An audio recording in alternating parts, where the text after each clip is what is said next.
great that these dragonflies are out here because they eat mosquitoes.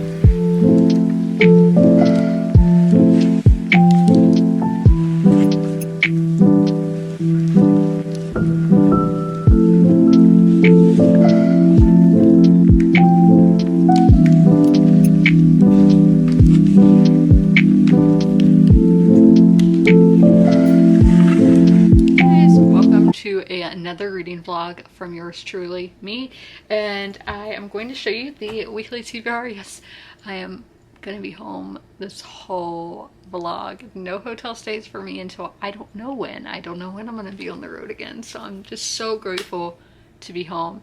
Actually, before we get into the weekly TBR, y'all know last week I started the week with no air conditioning, and in South Carolina in August, that's an absolute no. It's the dog days of summer. But we got that fixed. And then I come home Wednesday, Thursday, good. And Friday, the water pressure gets low, and then no water was coming out the sink, shower, toilets couldn't flush, none of that on Friday. The water system, the whole city, I don't even live in the city limit, but they control my water. I don't know how that works. Like, I can't vote for mayor, but I paid the city for my water bill. It's a confusing thing. But okay, so the whole city, and I guess people close enough to the city limits, did not have water because the hurricane that was weeks ago, yes, but the rivers are just now coming up, cresting, and our water plant is right on the shores of the river, so all that dirty water from farmlands within chemicals, cow manure, all of that, and just natural organic materials, so leaves and sticks and all that, that all with the flood water went into the water plant, and therefore the water, one, it backed up stuff because you have all that material getting in there, and then the water just was not pure, so it would not be safe to drink, to bathe in, any of that. And I know some people had like brown water. I just had no water for a few hours. I don't even know, I wasn't really checking because they were just like, yeah, there's no water. So I did not have water on Friday. Then Saturday, we could not use our water still because it was still dirty, had not been cleaned yet. And then they kept pushing back the boil water advisory, and then finally Sunday afternoon we were able to use our water again to bathe, to drink, to brush our teeth, to wash our face, all of that. So I do have water, but it's just like infrastructure in the South we talk about a lot. It sucks. They focus on other things in politics rather than important stuff like water systems. But let's go into the weekly TBR now. So I'm starting 2 new books in this vlog. The first is the Illustrated Herbary, which is Guidance and Rituals from 36 Bewitching Botanicals by Maya Toll. I think that just makes it sound like people are like, that's some woo-woo. That's like what she refers to it in the preface. But no, this is just telling you all about different herbs and what you can use them for. So don't think this is like, oh, to set a spell on somebody you need to do this. No, that's not what this is about. So it's all about different herbs and what they've been used for in the past, and also it's super interesting. And then I am about to start my buddy read of the month. So if any of you guys are tuning in with this buddy read, give this video a thumbs up and give me your thoughts on this book in the comments. But that is The Library Book by Susan Orlean. This is about a fire that happened, I think, in 1986. Yes, in April of 1986, one of the branches of the Los Angeles public library system was burnt. And they still don't know, 30 years into the future, we don't know who set this fire, if anybody said it, if it was an accident, how this fire started. They don't know anything. It's a mystery. So this book is going all into that. And don't y'all love this edition, because this is just a hardback with no dust jacket, and it's all really pretty. And then these are the back end pages and the front. So super cool there. And then my mood reading pick I started yesterday is A Botanist's Guide to Parties and Poisons by Kate Kavari, and I heard that this book is, the ebook is pretty cheap, so if you guys would like to check that out, but I'm reading it physically. And this is a cozy mystery set in the 1920s. It's for the STEM girlies. I would say this is for Allie Hazelwood for those fans for that element. And then there was another one, but I'm not remembering. It was something historical, but we're in 1923 in London, and this girl, as I said, is working in STEM at a university, and then one of the, I don't know if he's the head person, but one of the colleagues is wives drops dead to the floor, poisoned by an unknown toxin. So our main character, Saffron, her mentor, is the main suspect of the killing. And it's a cozy mystery, so we're gonna try to find out who killed Mrs. Henry. And lastly, we have my ebook pick, which is An Echo in the Bone by Dana Gabaldon. This is following a family during the American Revolution on both sides of the pond, and at time travel elements involved. And for this one, I'm doing the ebook, so I'm going to be starting that very soon at 3 o'clock. It's 2:54. I just got done reading in the library book for the day. I got to 25%. I'm holding up the physical book, but I am doing the ebook, and my notes are on my phone. I do have these notes, like this is, if I wasn't doing a buddy read, I wouldn't be physically writing these since I am doing the ebook, but just when I do my voice call, it's going to be on my phone, and it's not even going to be a call, but a voice message, and you can't leave Discord and still be recording your voice message, so that's something Discord should work on. We're in the 21st century, everybody. Okay, so Harry Peake is our suspect number 1 for setting the library on fire. When I had the book up, so y'all know what I'm talking about.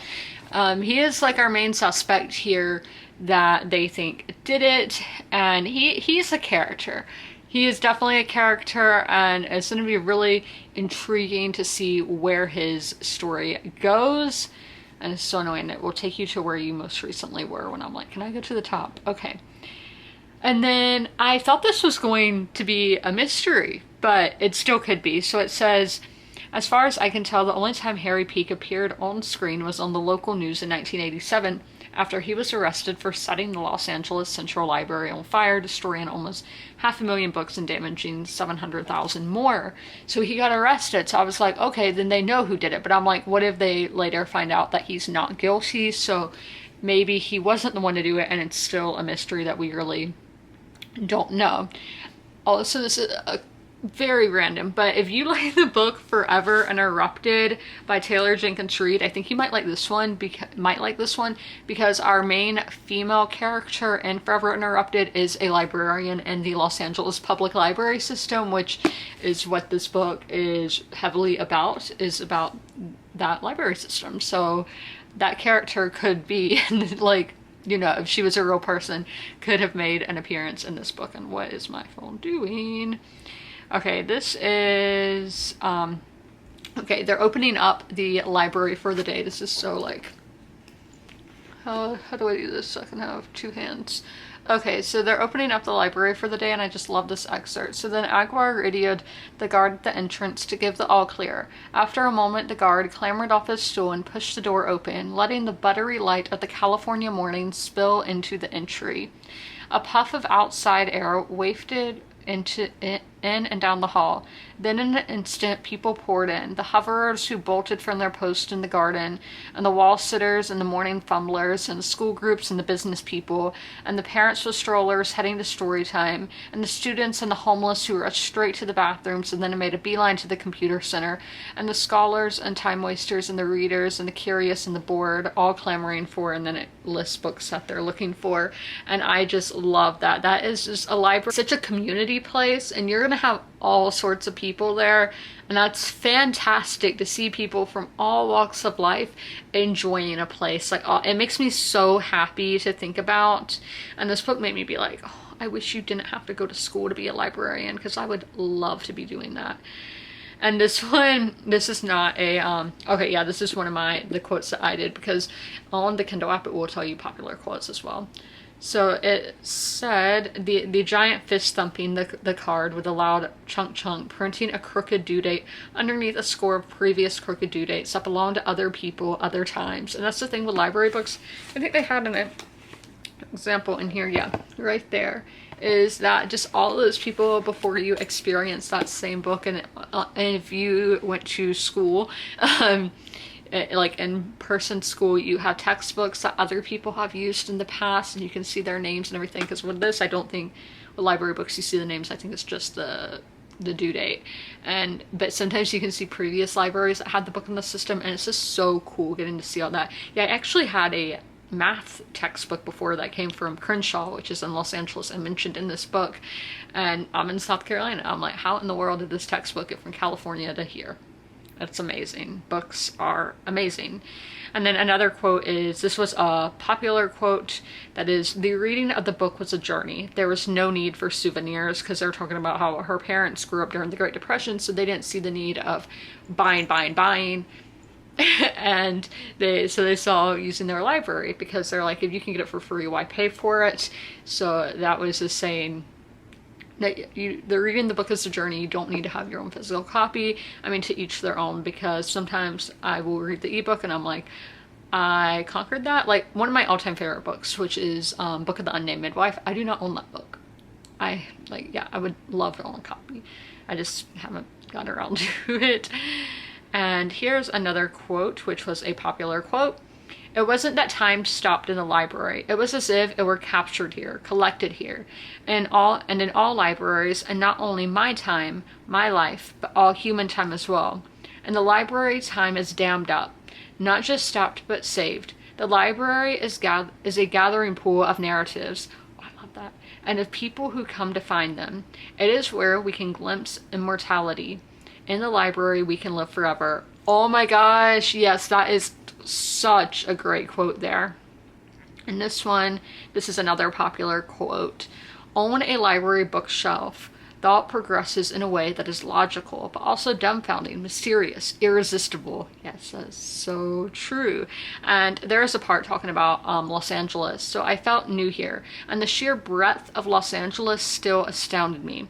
It seemed like I could drive and drive, and the city would just keep unfurling, almost as if it were a map of Los Angeles being unrolled as I drive over it, rather than a real city that started and stopped somewhere specific. And that, it goes on a little bit, but that is exactly how I felt in Atlanta 2 weeks ago. It just went on and on and on. I have seen those three big cities, Atlanta, Dallas, LA, being those cities that are ones that just, like is the map unfurling, that there's no real end to it. It is just, urban sprawl. Then we get back to talking about the mystery of this, of who burnt this, and the construction plan was the result of almost 20 years of debate about what to do with Central Library, which was over 60 years old, dilapidated, and too small for the city's needs. So that had me thinking, I'm like, what if some government scheme or something was like, we're burning this down so we can get a new library, or get this problem, we don't have to deal with this problem anymore. So that was one theory of mine. And then we go to literally the next page. So a number of architectural preservationists suspected that someone was exaggerating the violations, because this library had a lot of violations because it is such an old building, and historic buildings have those all the time. So it was exaggerating the violations to bolster the argument for demolishing the building and replacing it. So I think that's one theory. That was my first theory here. And then there was this woman at the library who was working on her genealogy, which y'all know is something really near and dear to my heart. I love doing that. And remember, this is 1986. These things, smartphones, did not exist. Computers as we know it did not exist. Like a laptop, she couldn't just grab her laptop and, get out. So she, the fire alarm would go off at this library all the time, because again, it's an old building, and this is when smoking was still extremely prevalent. People were smoking in buildings, all of that kind of thing. So nobody really thought anything of it, and they didn't think it was anything serious. They thought this was another false alarm. So this woman, she just left her briefcase there containing 2 years worth of research notes and headed to the exit. And I was like, no, there are 2 years worth of research up in flames. Oh my gosh, I feel awful for her. Yeah. And at the start of our chapters, we have, y'all aren't gonna be able to read that on my phone because of the ring light. Let me show you physically here. We have these sections.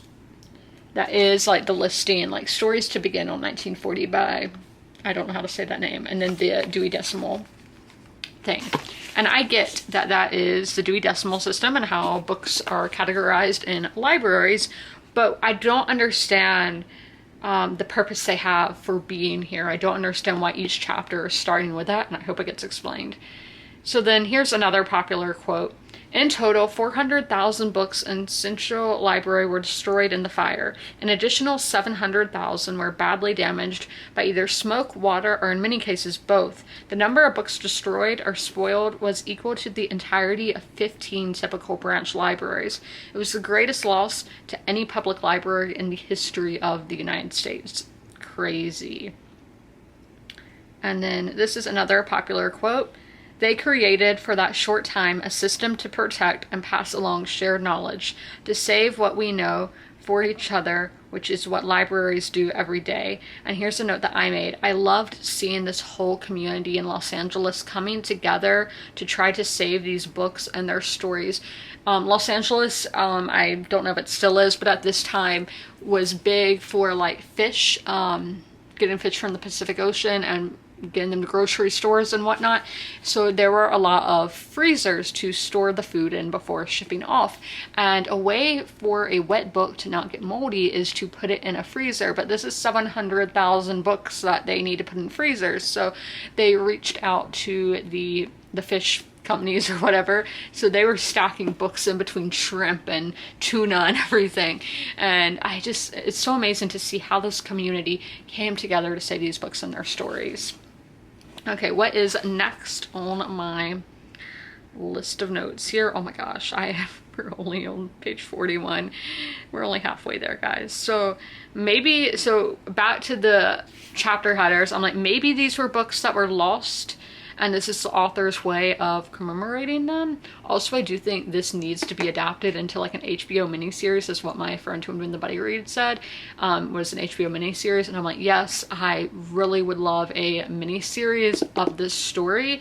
And if for somebody to play Harry Peak, I think the guy who played Alicent's brother on House of the Dragon, I don't know the actor's name, or David from the Iron Claw, which I knew that guy's name and I'm just blanking. I think those actors would be a good job playing this character. And then this is a quote that I liked. California seemed like a promise, a flawless golden abundance in the rich space between the ocean and the mountains and the desert. And then this one, they lived where like Lockheed Martin and all these McDonnell Douglas were building planes and everything. That was very prominent on the West Coast at the end of the World War. So one of a million such bungalows in the city where people with dreams wait for something wonderful to happen. Another quote describing Los Angeles. It was in the chemical makeup of Los Angeles. Possibility was an element like oxygen. And then another one. In Los Angeles, moments were fortune cookies, ready to be cracked open. In them, you might find a movie star, a successful audition, or a chance encounter with a powerful person who, with a snap of his fingers, would change your life like a wizard. And then back to our Dewey Decimal chapter headers. There are books from the 2000s, from 2017. So I'm like, okay, these could not be books that were lost in the fire. What is the point of these the chapter headers? I hope we find out. And then, is this a popular quote? Okay, this is just one of my quotes. The only thing that comes close to this feeling... Okay, yeah, so she wants to burn a book to see what it would have been like for an arsonist burning down the library. She has a very hard time, and she also has a hard time throwing plants away because they're living things, so therefore she thinks books have souls, because why else would she be so reluctant to throw one away? And I can relate. I've never like burnt a book or anything like that. There are times where it's really hard to donate a book, or my dog gets a hold of a book and really messes it up, and I'm like, I can't just throw this away. I can't do that. It's gonna sit on my shelf anyway. And plants, yeah, I really struggled. I have a plant who I think has root rot. I was like, I don't know what to do with him, so I ended up planting him in my yard and just hope that the natural earth will do better for him than pots. So I can definitely relate. I think this author is very relatable. But okay, this writing style, if you haven't been able to tell from the quotes, is very descriptive. And if I wasn't doing the audiobook in tandem with doing the ebook in tandem with the audiobook, I would probably consider it overwritten. And this is the reason why I'm not going to give this book a 5-star, is the writing can just be a bit much. And then I think, back to the character of Harry, I mean, he is a real person, yes, but I think that even if Harry wasn't in the library and didn't start the fire, he would love to be a part of this crime that goes down in legend, just because he made all these tall tales about himself and a very great imagination. So I think he would love to be a part of history in a story like this. So I think even if the police came up to him and were like, were you the one who started the fire? I think he would say he did, even if he didn't. And then I love the section all about shipping. I know my local library does this all over the county, and in Los Angeles they do it as well. So seeing which books are going from which branch. So like they had books from the Valley going to Chinatown, to North Hollywood, to Wiltshire. I don't know what directions they're all in, but I just think that was so fascinating. And the transitions in this book are so organic, just so good. I love how the authors just flow the story, because a lot of writers struggle with that, but Susan Orleans has not struggled. And then this is a quote that I liked. So a copy of a book called The Way of Adventure, Transforming Your Life and Work with Spirit and Vision, sat on the front desk, as if someone had been standing there with it, waiting to check out, at the very moment the library closed and became frozen in time. And then there was a whole part about how homeless people frequent these libraries to use the computers, to use their bathrooms. And it's like, okay, how far can we let this go? What can we let the homeless people bring into the libraries? And just working with the city of Los Angeles, because the library is office of the city, but working with the other branches in the government of Los Angeles to find a plan for this. And obviously this is happening at libraries all over the United States. And it says that, like Ronald Reagan, he took a lot of funding away from mental health, and that caused a whole bunch of issues. And y'all know, I think every issue in this country stems from mental health. So of course Ronald Reagan is the one to blame for that. Like, of course it would be him. And so chapter 6 was my favorite chapter so far, and this quote I thought was funny. So they were telling him he better not be too liberal, like these two librarians. Wyman was telling him that, and I said, oh my God, Wyman, do you think there are any conservative librarians? And that just made me laugh out loud. And those are all my thoughts on only the first 85 pages of this book. There are a lot of thoughts, I know. I'm sorry for keeping y'all here for 16 minutes. Happy Tuesday. The weather here is so nice. Like, when I left the house this morning, it was in the 70s. Right now it's not getting over 85 today, so I get to read outside, which is super fun. But as y'all saw, I went to the Darlington Raceway Museum. I've been there 3 times. This is my 3rd time, and I don't know if I've vlogged every time. I knew I vlogged the first time I went there. Basically, the restaurant that I was going to today, they usually open at 11. I get there and they just weren't ready to be open yet. So I was like, okay, while I'm over here, I'll just go to one of the museums. And I went to the Raceway Museum, and yeah, they did have some new stuff from the last time I went, which was, 1918. I don't know what year it was, but it's been a few years. And what is that? Is that hair? Yeah. So I did get this t-shirt that is a size too big for me, but I'm just gonna wear it with bicycle shorts. That says it's a throwback thing, because Darlington is the throwback weekend of NASCAR, and it's just like this paint splatter that's really cool. I own a lot of the shirts they have there, because yeah, we go there quite frequently. And then I got this package yesterday, and I meant to open it, and just time got away from me, I guess. I don't know why I didn't open it. And this is coming to us from Cracker Barrel. My first fall purchase of the year, because I had read 200 pages, and when I do that, I can treat myself. And I got this to do when I do audiobooks. It's the Great Pumpkin Charlie Brown sticker by number. I love these sticker by numbers. And I think these ones that are by Brain Games that are with the spiral will be a lot easier to do, because you can just like fold it and all. And I think it will just be a lot easier than some of the ones I have. So, oh yeah, it's like it has the story happening, and then you do the scene, which is super cool. So definitely we'll be doing this sometime soon, whenever I listen to an audiobook. I don't know what my next audiobook will be, but that was my mail. I am going to start reading for the day. I have not done that, and I did not put these books back in the order that I did not clean up well yesterday. I guess I was so stressed about editing my video. My haul video that I filmed this month is so long, and this vlog's gonna be so long because I just keep talking, so I'm gonna go. And I'm gonna water my plants and then read. Where it's not shut, so hopefully I don't get any interruptions. I got to the halfway point on the Kindle app. On all the other websites it says different stuff, but we're going by the Kindle version since that is what I am reading. Let's get my notes out. I'm still loving this. I think I said yesterday that this is feeling like a 4.75 just because the writing style at times I think it's a bit too over descriptive. There are beautiful lines in this book, but I do think it's overwritten. And a note that I didn't put into my annotations is if you are just wanting to get into nonfiction, I think this would be a great place to start. The friend I'm doing the buddy read with, he doesn't read a lot of nonfiction and he is very much enjoying it, but it's so just comedic. There's like, I've felt all the emotions already in this. I haven't cried, but I have felt like, oh no, like, you know, I told you about that yesterday. So there, you're just feeling all these emotions, and it's very like symptomatic to read. It's very, as I said, it's very descriptive, so it's really easy to imagine.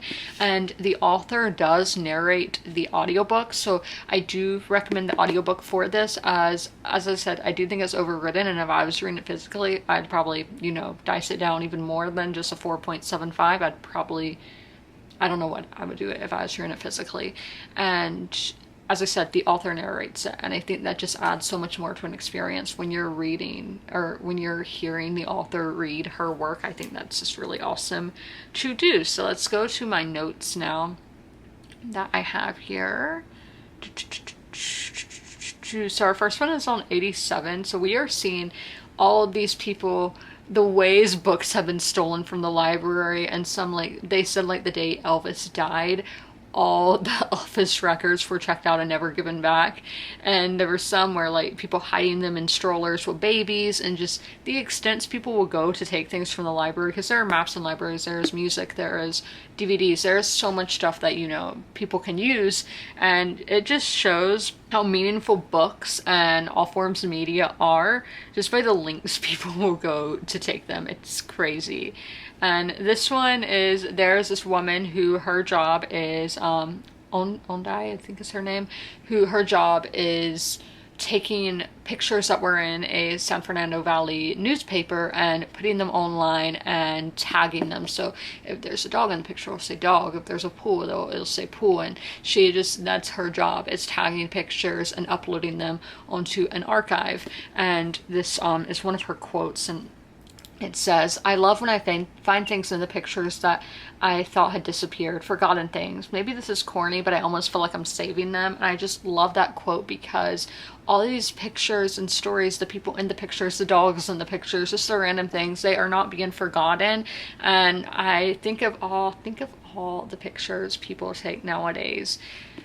They're not going to be forgotten because they're all online. And it's just, I love that these stories and all are being remembered. That's something, when I see pictures of like dogs for sale at antique stores, I buy them because I want to honor them. And I love to see that I'm not alone on doing stuff like that. There were several popular quotes in chapter 9, this one being, "The idea of being forgotten is terrifying. I fear not that I personally will be forgotten, but that we are all doomed to just being forgotten, that the sum of life is ultimately nothing, that we experience joy and disappointment and aches and delights and loss, make our little mark on the world, and then we vanish, and the mark is erased, and it is as if we never existed." For me, that doesn't really scare me. I know what we are all just saying. I'm just like, yep, I won't be here, so it doesn't matter. But I would like to think my videos help people find books in the future and all of that, and show people, especially when I do my Target walkthroughs on my ASMR channel, is so people can see what shopping in 2024 was like. So yeah, I do kind of like use these channels as an archive that people in the future can watch. And here are some more popular quotes. "Writing a book, just like building a library, is an act of sheer defiance. It is a declaration that you believe in the persistence of memory. In Senegal, the polite expression for saying someone died is to say his or her library has burned. Our minds and souls contain volumes inscribed by our experiences and emotions. Each individual's consciousness is a collection of memories we've cataloged and stored inside us, a private library of a life lived. It is something that no one else can entirely share, one that burns down and disappears when we die. But if you can take something from the internal collection and share it with one person or with the larger world on the page or in a story recited, it takes on a life of its own. And yes, that is so true. But again, that is a lot. There's a lot of words there. Let's see. I did so for chapter, that was all chapter 8. I accidentally said chapter 9. This one's from chapter 9. I have 7 notes.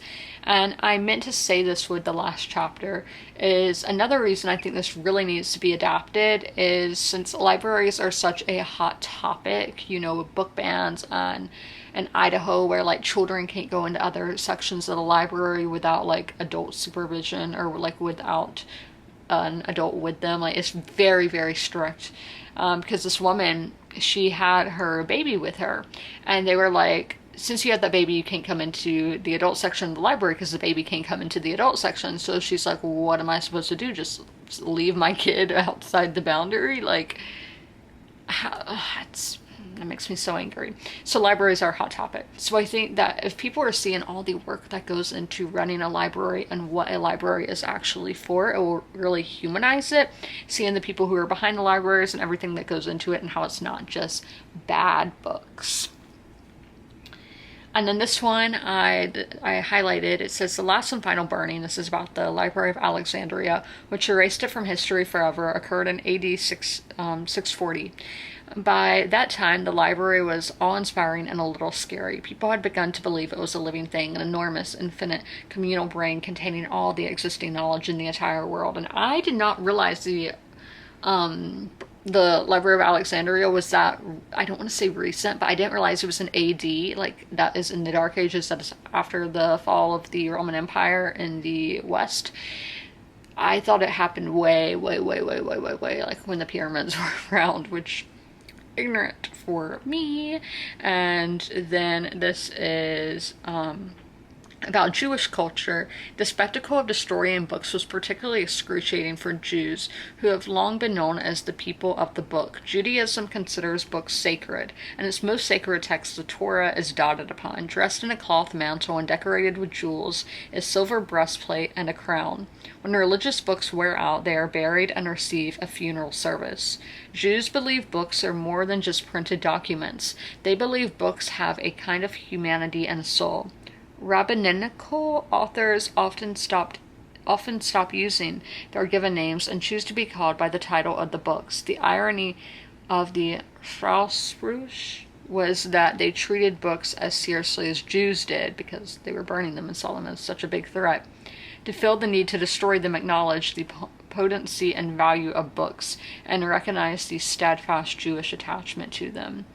And then in Vilnius, I am totally forgetting how they pronounce that, Lithuania, the library in the Jewish ghetto was set on fire. A few months later, the residents of the ghetto were shipped to concentration camps and gassed, illustrating the truth in German poet Heinrich Heine's warning, There where one burns books, one in the end burns men. And like, oh my gosh. And then it was talking about how burning libraries and burning books is terrorism. And it is, people think libraries as the safest and most open place in society. Setting them on fire is like announcing that nothing and nowhere is safe. And then books are sort of cultural DNA, the code for who as a society we are and what we know. And then taking books away from a culture is to take away its shared memory. It's like taking away the ability to remember your dreams. Destroying a culture's books is sentencing it to something worse than death. It is sentencing it to seem as if it never lived. And then in chapter 10, I love this chapter. This was one of my favorite chapters. It shows the faces of the library because this is showing the librarians at work and how they know, like in quotes, the customers, I guess, the people going to the library, how they just all know each other. And I thought it just really humanized the library and books once again. He was this preacher. He would smoke cigars in his services. He would cuss, and he had girls dancing in bikinis on stage with him, like insane. And what I had to say about that is that this preacher guy would be a preacher in Los Angeles in the 1980s. From, if you watch last week's vlog where we talk about the Showtime Lakers, it's all the excess and extremes that would be taken in that era. And in Los Angeles, that was Babylon. I love the movie Babylon. Check it out. And then chapter 12, and it's we're seeing how the library was first seen as a place for men, and women couldn't even have library cards in the 1800s when libraries were just coming to Los Angeles. And to me, that's just so crazy, because now it seems like more women are reading than men. I don't know the statistics for that. I'm just saying by what I see on social media, and in my real life, it seems to be more women. I do have a lot of friends who are guys and who read books, but I think it is definitely more women who read books. And there's this guy, Loomis, who he walked from Ohio to Los Angeles. And I was like, I might need a book on this guy's journey. And yes, there is a book, and Susan Orlean's the author, says it's excellent. So I am definitely going to have to look that up, because I'm extremely fascinated by that. And so Loomis, he eventually became head of the library system in Los Angeles. And he really reminds me of Harry Peake, who they arrested for doing the library burning. He was such a character. He had all these tall tales and was just living a crazy life. Like, he had 2 lovers in his house, and he would travel all over the Southwest and even went to Latin America, and he even got knighted. He went blind and then miraculously got his vision back, so people don't know if he was really ever blind. And he was painting while he was blind, or he was a photographer. Yeah, he has had so many crazy stories. And but for that moment on the last trip, it was as if New Mexico were still ancient and unspoiled, and he was a young man again, fearless, no longer tired, not lonely, still full of ambitions that most people would have thought impossible or insane, and still convinced he would see them all to completion. Okay, this is about one of the men who works at the library currently, who is, I don't know if he's like the leader of like the history part, but they are doing maps. This big map collection was donated. So there is this boy with autism who he is also deaf, and his fascination is maps. He can tell you all about these maps in this collection, and he is helping the guy at the library sort through them and get them all just in the system. Grayson is the man who is the actual worker. I don't know if the one dude technically works or not, but okay. So it said, over the years, he has become sort of a library himself. He is the repository of endless stories about the library's most interesting patrons, and I like that a lot. And that is all that I read in the library book today. I've gotten to 30% in A Botanist's Guide to Parties and Poisons, and yeah, I'm not liking it. Our main character, Saffron, which Saffron Everly with that spelling is so southern. The writer, I think, lives in Dallas, but Dallas Fort Worth. That is a name you would see like when there's that board and it's like all the basic white people names, but it's like the spellings are all really weird. This would be one of those names, Saffron Everly, but I do not like her at all. Okay, if y'all know like The Sound of Music, there's that song where it's like, anything you can do, I can do better. That is literally her. And like, you can do that in a badass way, but here, no, it's not. It's just annoying and irritating. She's very irritating, and she's just putting herself in situations where I'm like, why? Why do you have to do that? She is constantly trying to prove herself, which is understandable because this is 1923, I think. Yeah, 1923, and she is a woman in STEM and trying to become a scientist in this male-dominated field. So it's obvious, she wants to prove herself, but it's just not written well. This is very flat. As for atmosphere, like, I don't feel anything towards the atmosphere whatsoever. The atmosphere is why I bought this book for 1920s London.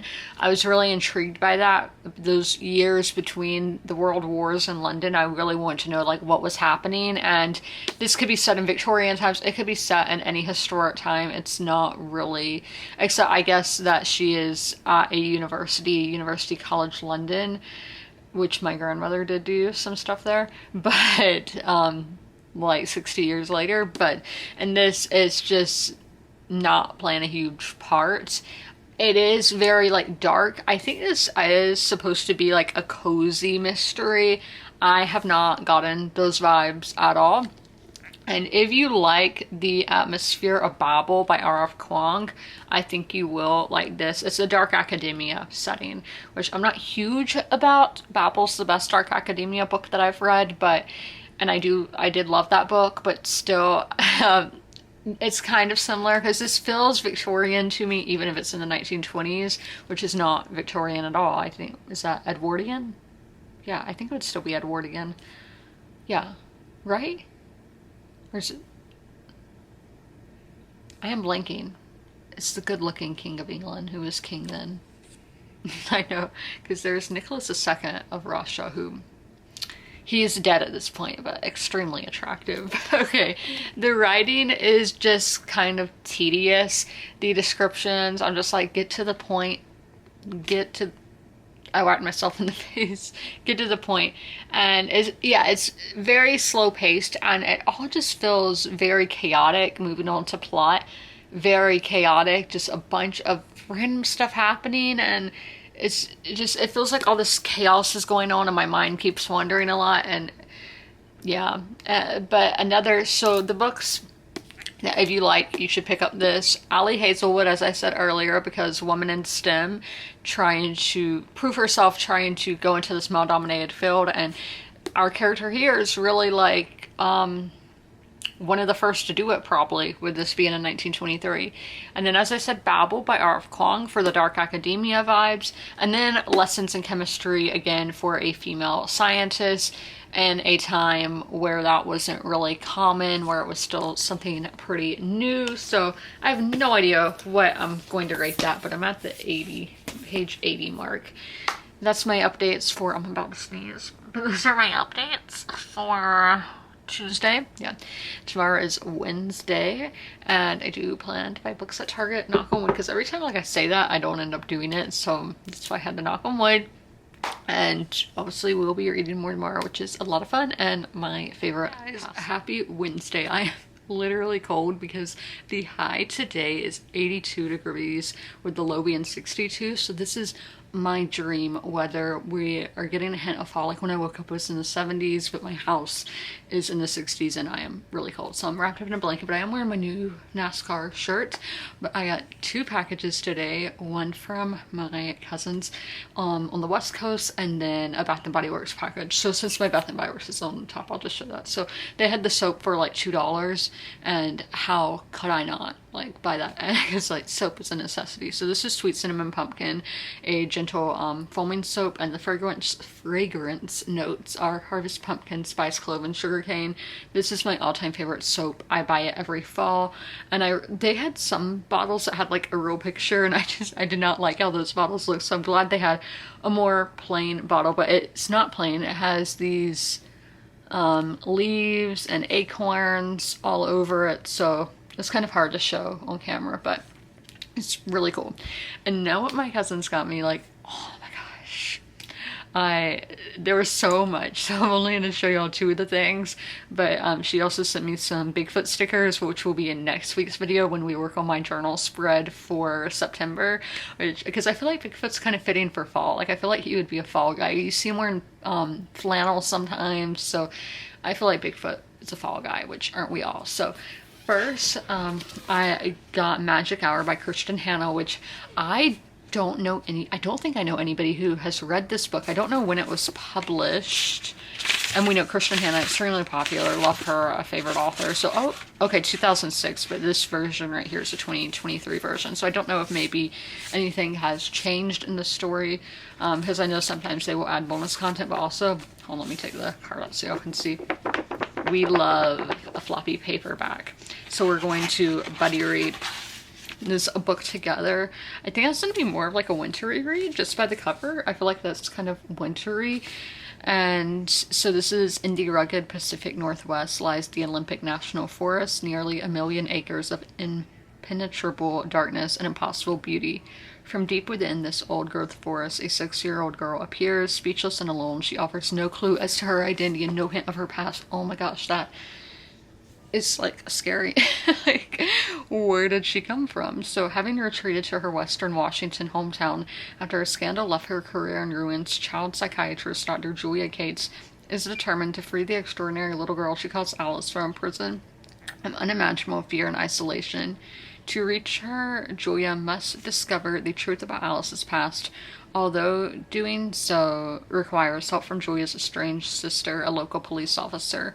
The shocking facts of Alice's life test the limits of Julia's faith and strength, even as she struggles to make a home for Alice and for herself. That kind of reminds me of A History of Wild Places. Is that what it's called? By Shay Earnshaw. I don't know, something, it just kind of reminds me of that. But I do think that is such an intriguing premise. Like, how did that girl get there? What is her story? And I love when there are children and books for adults. And yeah, so I don't know if I said, but Christian Hannah is from the same county as my family. So that is super exciting to pick up a Christian Hannah book that I don't know a lot about. Because obviously with like The Nightingale and The Great Alone, those were very like, this is probably a New York Times, yeah, okay, no, from the New York Times bestselling author, The Nightingale, like those are very well-known books and you see them on social media a lot. So to read one of her backlist books is going to be really intriguing to read about. And then here is the t-shirt, which I love.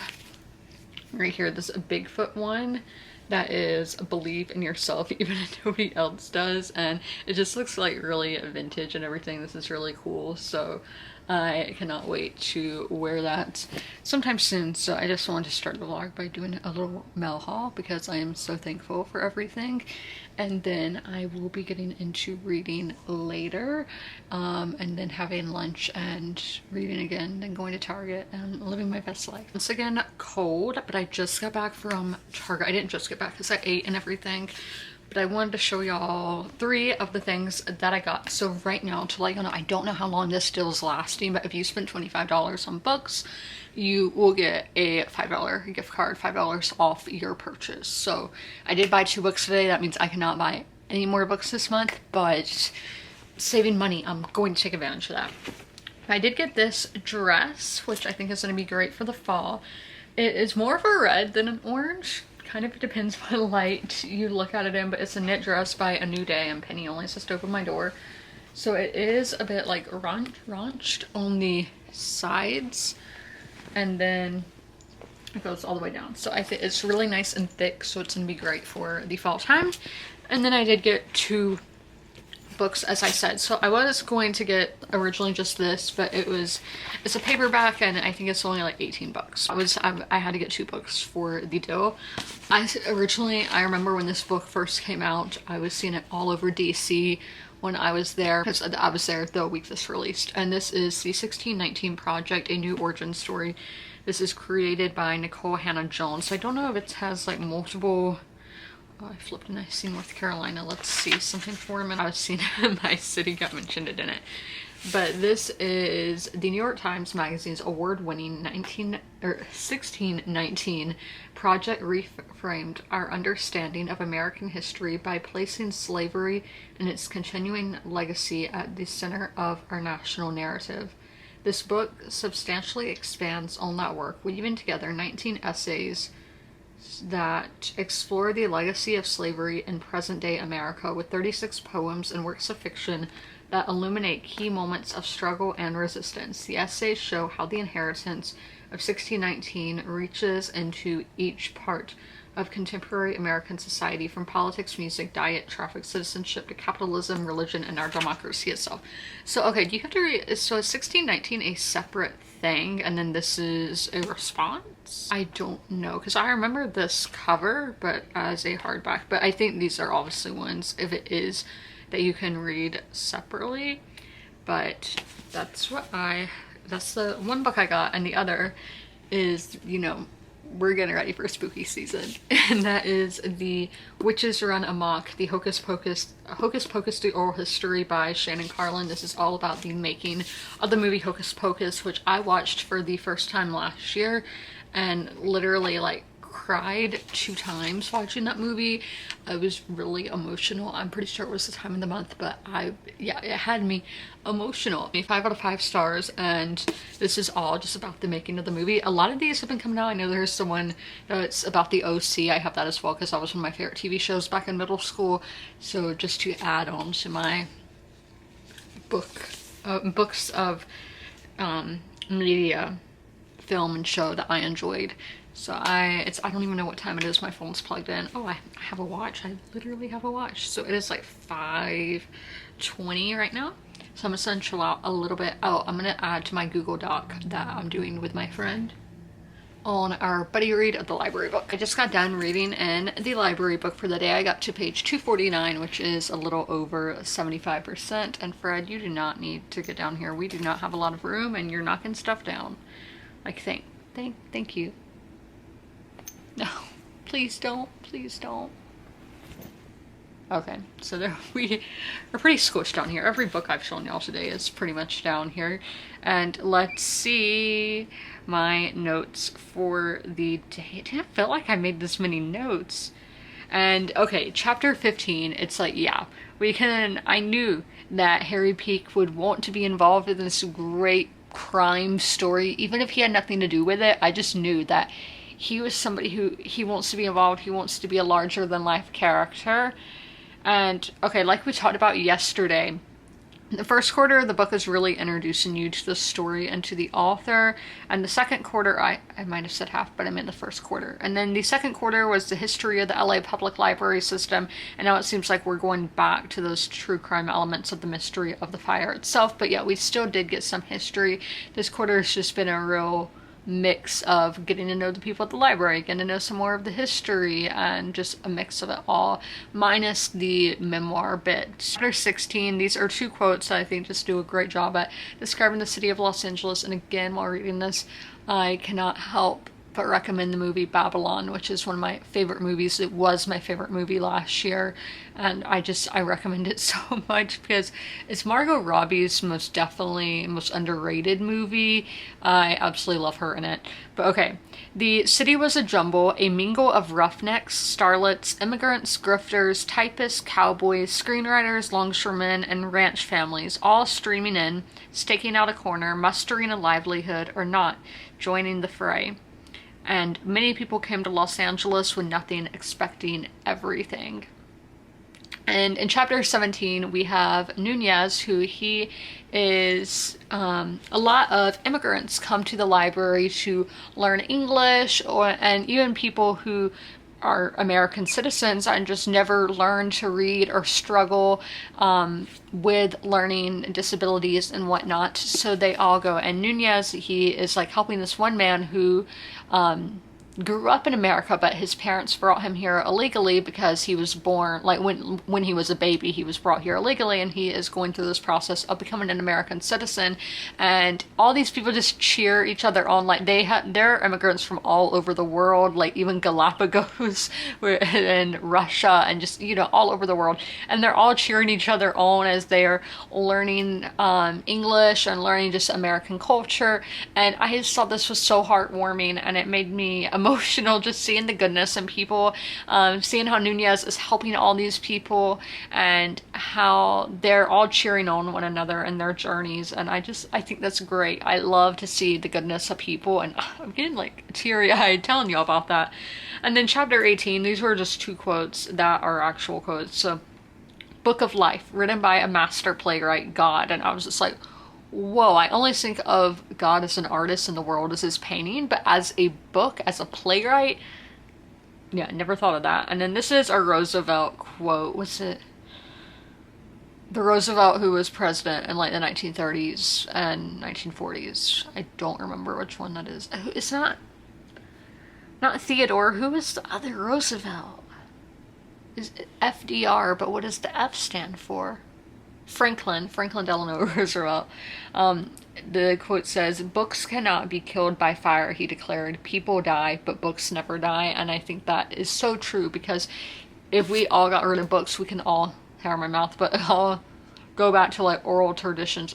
See, it makes sense, but all go back to those traditions of how storytelling really began, and stories are always going to be with us. On to chapter 19.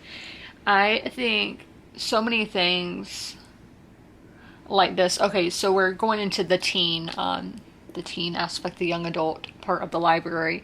And the film Pleasantville is about two siblings who are trapped in a 1950s television show about a suburban town that seems perfect, but is actually sexist, racist, and oppressively conformist. Okay, which chapter is this? And I think so many things are like that because they look perfect on the outside, but are actually really dirty and bad inside. And again, it goes back to yin yang. There's good and there's bad and everything. And yeah, so many things just will look perfect on the outside, but it's not.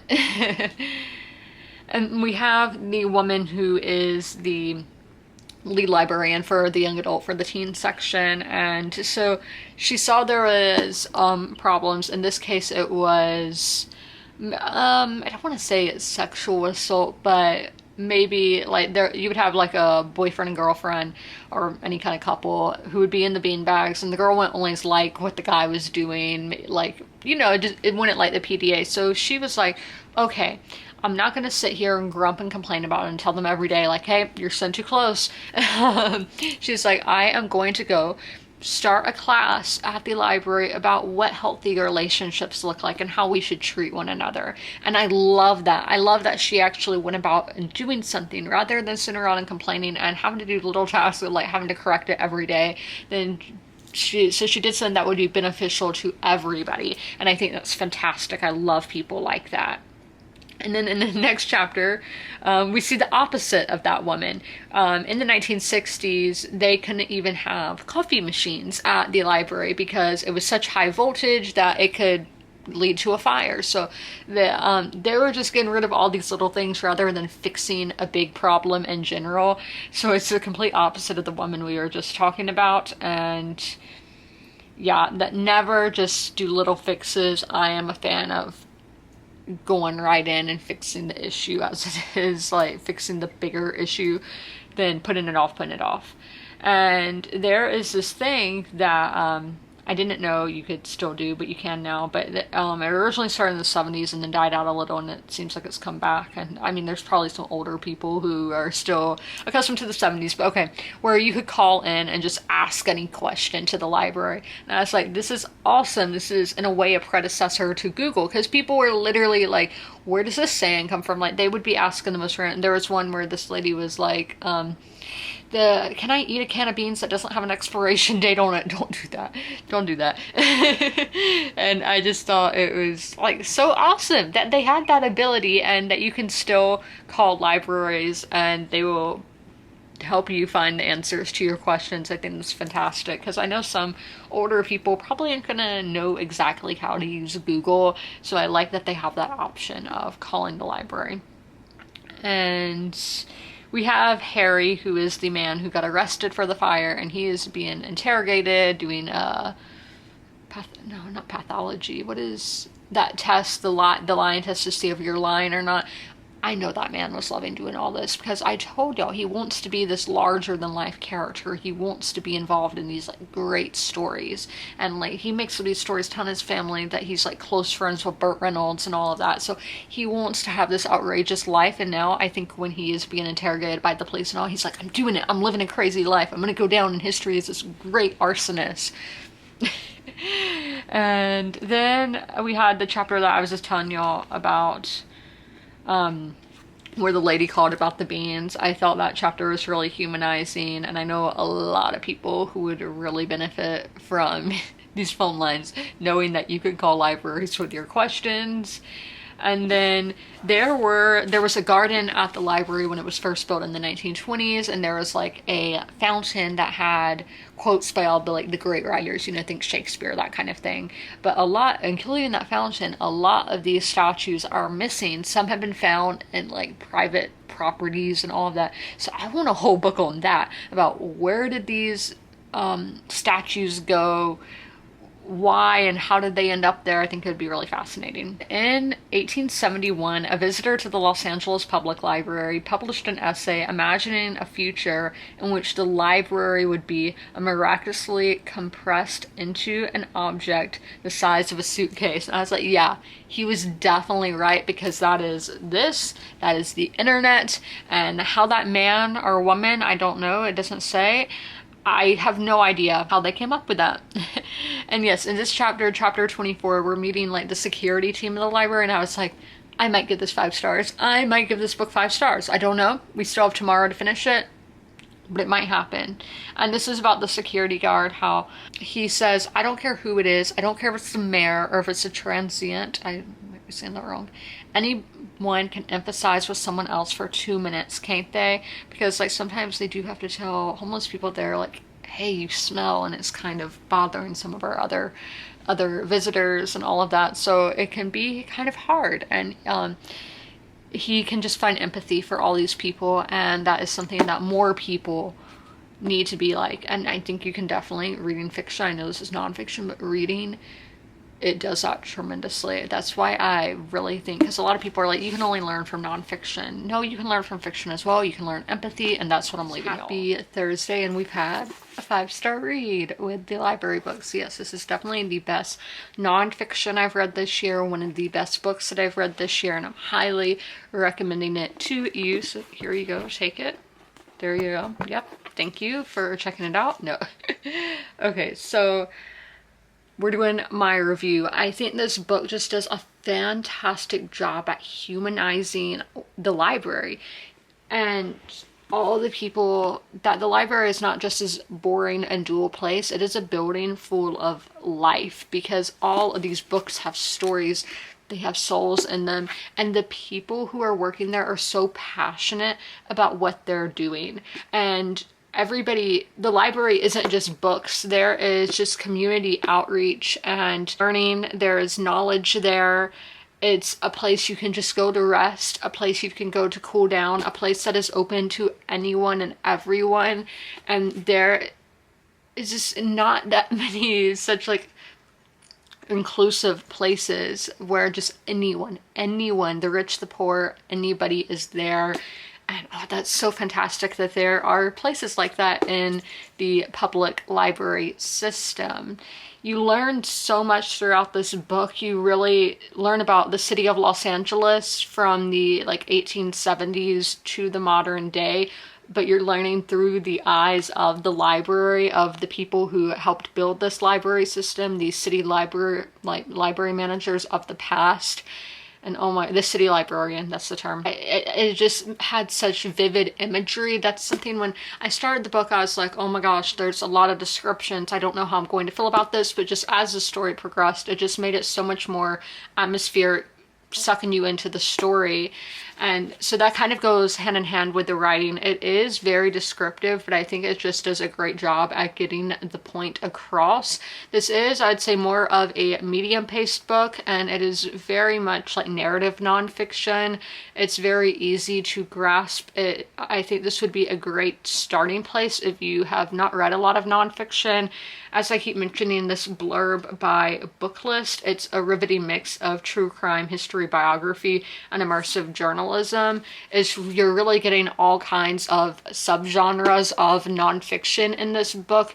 You're getting all about the author's life, and you are getting the history of the library system and why libraries are important in our society. And then you are getting those true crime elements of this terrible fire that happened in the 1980s. I think this book is a very hopeful book. It just it shows us how genuine people are, the goodness of the world, and that yes, a terrible thing can happen, but we can grow from it and we can still come back better. We can make something great, and that it's just so important to have a community.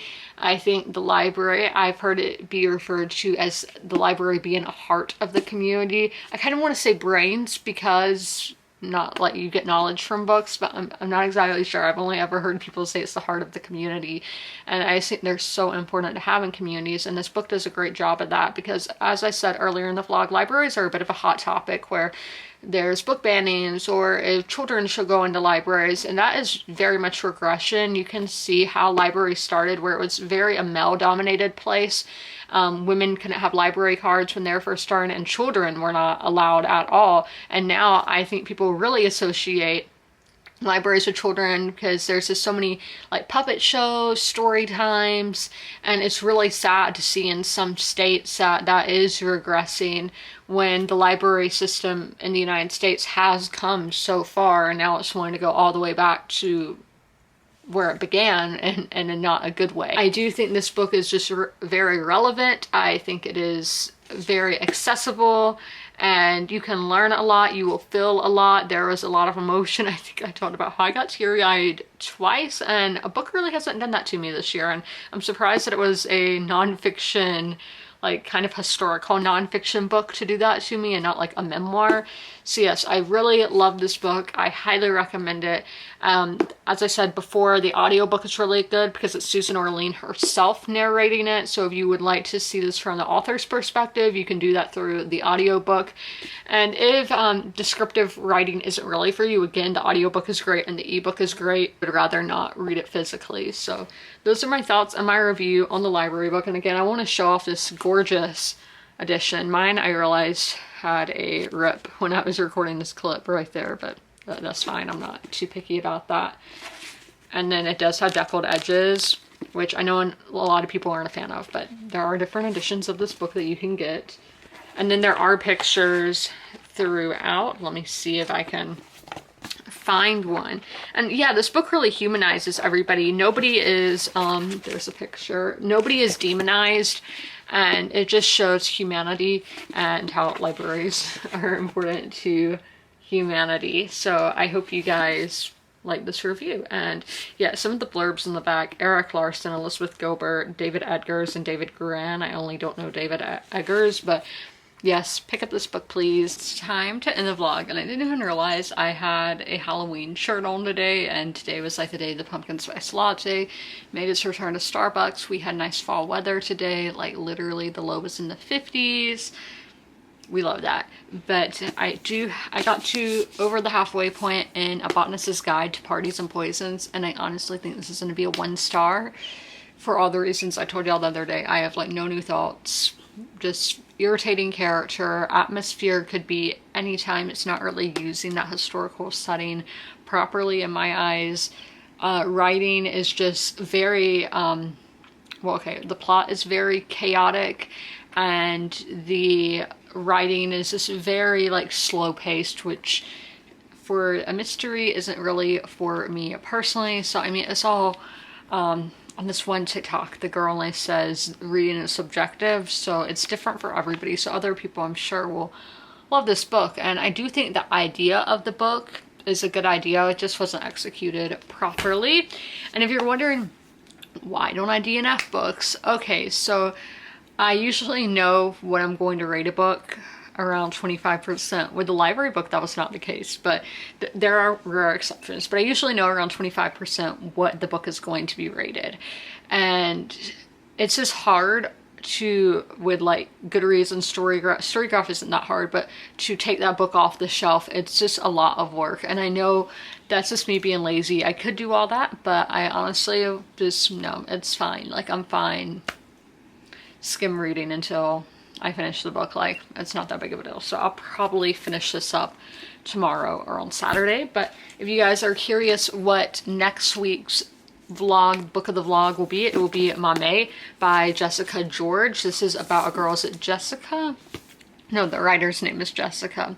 So Maddie lives in London and her mom is still back in Ghana, but Maddie is the caregiver for her father who has Parkinson's. So her mom is very much like a helicopter parent, even though she's all the way back in Ghana when Maddie is in London.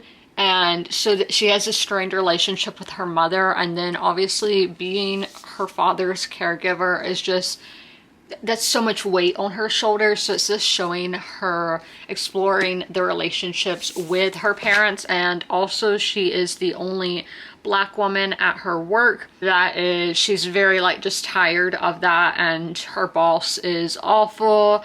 And she is just a self-acknowledged late bloomer. So she kind of reminds me of the character of Chloe Brown. Don't know if there will be actual similarities, but being a late bloomer in life and just having all this weight on her shoulders. So I hope that this character, Maddie, can break free and find herself, but we will find out in next week's vlog. I will be reading this physically, so just a sneak peek for what we will be reading next week. But I hope you guys enjoyed this video. If you made it all the way through, leave a fruit emoji in the comments below. And as always, comment, rate, and subscribe. Don't forget to ring that notification bell to be notified when all my videos go live. I'll see you in my next one. Bye.